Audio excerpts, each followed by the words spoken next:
اعوذ باللہ من الشیطان الرجیم، بسم اللہ الرحمن الرحیم۔ الحمد للہ رب العالمین والصلاۃ والسلام علی سید المرسلین وخاتم النبیین، اما بعد۔ صحیح بخاری باب کتاب الرقاق، حدیث نمبر 6428، اردو ترجمہ۔ ہم سے محمد بن بشار نے بیان کیا، انہوں نے کہا ہم سے غنزر نے بیان کیا، انہوں نے کہا ہم سے شعبہ نے بیان کیا، کہا کہ میں نے ابو حمزہ سے سنا، کہا کہ مجھ سے زہدم بن مزرب نے بیان کیا، کہا کہ میں نے عمران بن حسین رضی اللہ عنہ سے سنا اور ان سے نبی کریم صلی اللہ علیہ وسلم نے فرمایا، تم میں سب سے بہتر میرا زمانہ ہے، پھر ان لوگوں کا زمانہ ہے جو اس کے بعد ہوں گے۔ عمران نے بیان کیا کہ مجھے نہیں معلوم کہ آنس صلی اللہ علیہ وسلم نے ارشاد کو 2 مرتبہ دہرایا یا 3 مرتبہ۔ پھر اس کے بعد وہ لوگ ہوں گے کہ وہ گواہی دیں گے لیکن ان کی گواہی قبول نہیں کی جائے گی، وہ خیانت کریں گے اور ان پر سے اعتماد جاتا رہے گا، وہ نظر مانیں گے لیکن پوری نہیں کریں گے اور ان میں موٹاپا پھیل جائے گا۔ حدیث نمبر 6429، اردو ترجمہ۔ ہم سے عبدان نے بیان کیا، کہا ہم سے ابو حمزہ نے، ان سے اعمش نے، ان سے ابراہیم نے، ان سے عبیدہ نے اور ان سے عبداللہ بن مسعود رضی اللہ عنہ نے کہ نبی کریم صلی اللہ علیہ وسلم نے فرمایا، سب سے بہتر میرا زمانہ ہے، اس کے بعد ان لوگوں کا جو اس کے بعد ہوں گے، پھر جو ان کے بعد ہوں گے، اور اس کے بعد ایسے لوگ پیدا ہوں گے جو قسم سے پہلے گواہی دیں گے، کبھی گواہی سے پہلے قسم کھائیں گے۔ حدیث نمبر 6430، اردو ترجمہ۔ مجھ سے یحییٰ بن موسیٰ نے بیان کیا، کہا ہم سے وکیع نے بیان کیا، ان سے اسماعیل بن ابی خالد کوفی نے بیان کیا، ان سے قیس بن ابی حازم نے بیان کیا کہ میں نے خباب بن ارت رضی اللہ عنہ سے سنا، اس دن ان کے پیٹ میں 7 داغ لگائے گئے تھے۔ انہوں نے بیان کیا کہ رسول اللہ صلی اللہ علیہ وسلم نے اگر ہمیں موت کی دعا کرنے سے منع نہ کیا ہوتا تو میں اپنے لیے موت کی دعا کرتا۔ آن صلی اللہ علیہ وسلم کے صحابہ گزر گئے اور دنیا نے ان کے اعمال خیر میں سے کچھ نہیں گھٹایا، اور ہم نے دنیا سے اتنا کچھ حاصل کیا کہ مٹی کے سوا اس کی کوئی جگہ نہیں۔ حدیث نمبر 6431، اردو ترجمہ۔ ہم سے محمد بن مسنہ نے بیان کیا، کہا ہم سے یحییٰ قطان نے بیان کیا، ان سے اسماعیل بن ابی خالد نے، ان سے قیس بن ابی حازم نے کہا کہ میں خباب بن ارت رضی اللہ عنہ کی خدمت میں حاضر ہوا، وہ اپنے مکان کی دیوار بنوا رہے تھے۔ انہوں نے کہا کہ ہمارے ساتھی جو گزر گئے، دنیا نے ان کے نیک اعمال میں سے کچھ بھی کمی نہیں کی، لیکن ان کے بعد ہم کو اتنا پیسہ ملا کہ ہم اس کو کہاں خرچ کریں، پس اس مٹی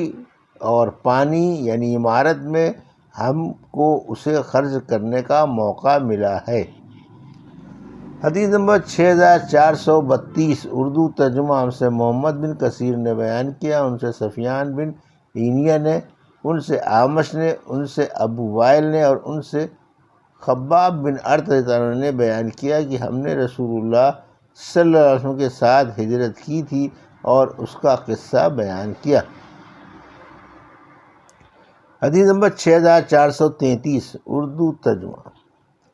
اللہ پاک کا سورہ فاطر میں فرمانا، اللہ کا وعدہ حق ہے، پس تمہیں دنیا کی زندگی دھوکے میں نہ ڈال دے کہ آخرت کو بھول جاؤ، اور نہ کوئی دھوکہ دینے والی چیز تمہیں اللہ سے غافل کر دے۔ بلا شبہ شیطان تمہارا کھلا دشمن ہے، بس تم اسے اپنا دشمن بھی سمجھو، وہ تو اپنے گروہ کو بلاتا ہے کہ وہ جہنمی ہو جائیں۔ آیت میں سعیر کا لفظ ہے جس کی جمع سعر آتی ہے۔ مجاہد نے کہا جسے فریابی نے وصل کیا کہ غرور سے شیطان مراد ہے۔ ہم سے سعد بن حفص نے بیان کیا، انہوں نے کہا ہم سے شیبان بن عبد الرحمن نے بیان کیا، ان سے یحییٰ نے بیان کیا، ان سے محمد بن ابراہیم قرشی نے بیان کیا کہ مجھے معاذ بن عبد الرحمن نے خبر دی، انہیں عمران بن ابان نے خبر دی، انہوں نے کہا میں حضرت عثمان رضی اللہ عنہ کے لیے وضو کا پانی لے کر آیا، وہ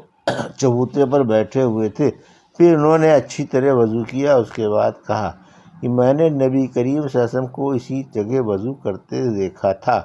آن صلی اللہ علیہ وسلم نے اچھی طرح وضو کیا،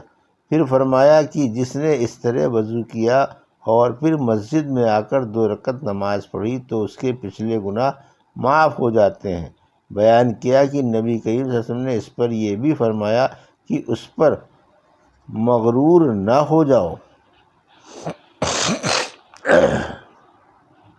حدیث نمبر 6434 اردو ترجمہ۔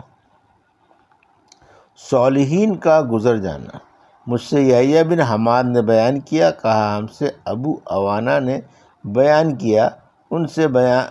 بیان بن بشر نے، ان سے قیس بن ابی حازم نے، اور ان سے مرواس اسلمی رضی اللہ عنہ نے بیان کیا کہ نبی کریم صلی اللہ علیہ وسلم نے فرمایا نیک لوگ یک کے بعد دیگرے گزر جائیں گے، اس کے بعد جو کہ بھوسے یا کھجور کے کچرے کی طرح کچھ لوگ دنیا میں رہ جائیں گے، جن کی اللہ پاک کو کچھ ذرا بھی پرواہ نہ ہوگی۔ امام بخاری رحمۃ اللہ علیہ نے کہا حفالہ اور حصالہ دونوں کے ایک ہی معنی ہیں۔ حدیث نمبر 6435 اردو ترجمہ۔ مال کے فتنے سے ڈرتے رہنا۔ اور اللہ تعالیٰ نے سورۃ تغابن میں فرمایا کہ بلا شبہ تمہارے مال و اولاد تمہارے لیے اللہ کی طرف سے آزمائش ہیں۔ مجھ سے یحییٰ بن یوسف نے بیان کیا، کہا ہم کو ابو بکر بن عیاش نے خبر دی، انہیں ابو حسین عثمان بن عاصم نے، انہیں ابو صالح ذکوان نے، اور ان سے ابو ہریرہ رضی اللہ عنہ نے بیان کیا کہ رسول اللہ صلی اللہ علیہ وسلم نے فرمایا دینار و درہم کے بندے، عمدہ ریشمی چادروں کے بندے، سیاہ کمبل کے بندے تباہ ہو گئے کہ اگر انہیں دیا جائے تو وہ خوش ہو جاتے ہیں اور اگر نہ دیا جائے تو ناراض رہتے ہیں۔ حدیث نمبر 6436 اردو ترجمہ۔ ہم سے ابو عاصم نبیل نے بیان کیا، ان سے ابن جریج نے بیان کیا، ان سے عطا بن ابی رباح نے بیان کیا، کہا کہ میں نے ابن عباس رضی اللہ عنہ سے سنا،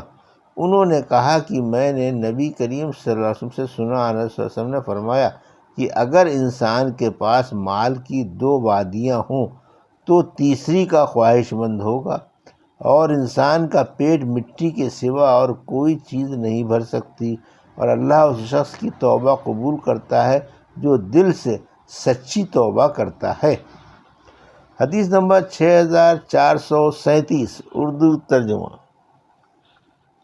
مجھ سے محمد بن سلام نے بیان کیا، انہوں نے کہا ہم کو مخلد نے خبر دی، انہوں نے کہا ہم کو ابن جریج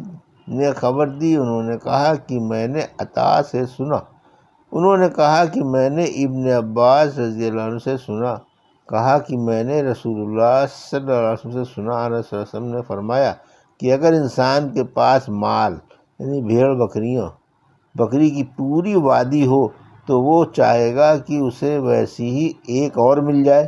اور انسان کی آنکھ مٹی کے سوا اور کوئی چیز نہیں بھر سکتی،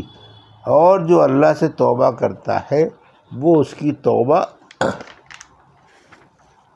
قبول کرتا ہے۔ ابن عباس نے کہا کہ مجھے معلوم نہیں یہ قرآن میں سے ہے یا نہیں۔ بیان کیا کہ میں نے ابن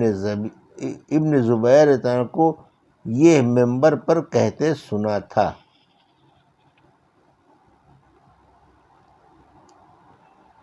یہ تھی صحیح بخاری باب کتاب الرقاق کے حدیث نمبر 6428 سے 6437 کا اردو ترجمہ جو ابھی آپ نے سماعت فرمایا۔ اللہ سے دعا ہے کہ اللہ ہمیں ان حدیثوں کی صحیح سمجھ عطا فرما اور ان پر عمل کرنے کی توفیق عطا فرما، آمین یا رب العالمین۔